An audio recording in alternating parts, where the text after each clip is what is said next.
Hello, this is Dr. Kilgore with Dr. Kilgore's World with another flipped math learning video. Make sure that your notes are out in front of you and you are ready to learn all about quadrilaterals this evening.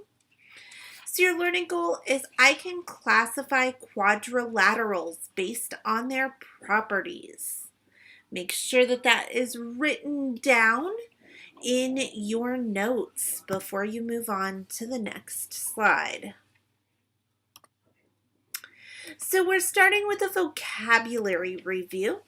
Our first vocabulary word, remember that these words must be defined in your vocabulary. You also need to have a picture. This chart will be on every slide tonight. I would like for you to have it in your notes once. So a quadrilateral is a polygon with 4 sides. Remember that a polygon is a closed figure composed of line segments. A quadrilateral has 4 sides connecting in a closed figure.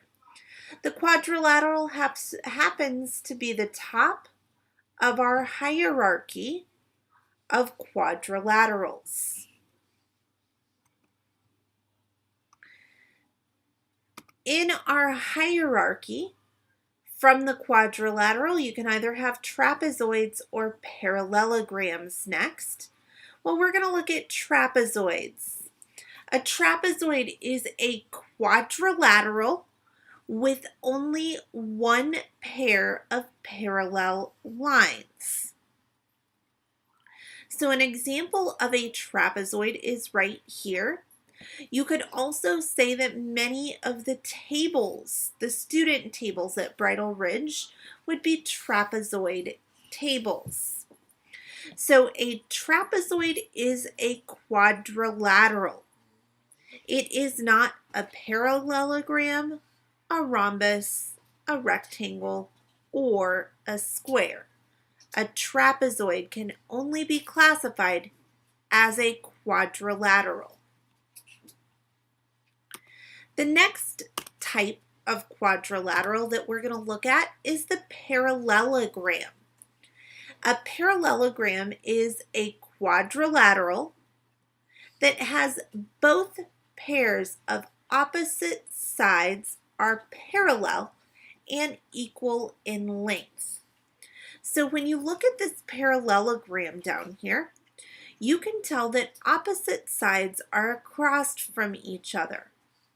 This parallelogram happens to show that they are of equal length by putting one slash line on these opposite lines and 2 slash lines to say that these 2 sets are of equal length.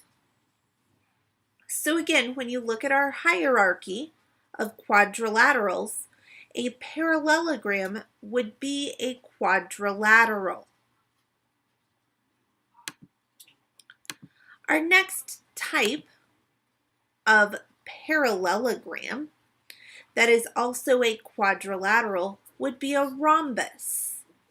So a rhombus is a parallelogram with all sides being the same length. So in this image, all 4 sides are the same length. This image is known as a rhombus. It would also be appropriate to say that it is a parallelogram. A rhombus is the more specific name for this shape that is showing off your smarts.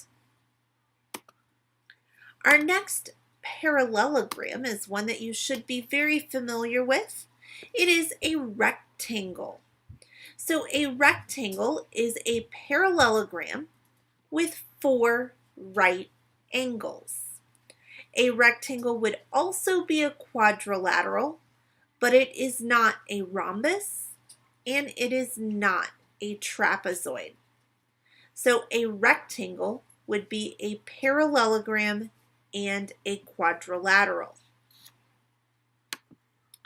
Our last quadrilateral to learn about tonight is the square. The square is a rectangle with all sides being the same length. You can also call a square a rhombus. Remember a couple of slides ago, a rhombus is a parallelogram with all four sides being the same length. So technically, a square would be a rhombus, a rectangle, a parallelogram, and a quadrilateral. A square would not be a trapezoid. Quadrilateral facts to know.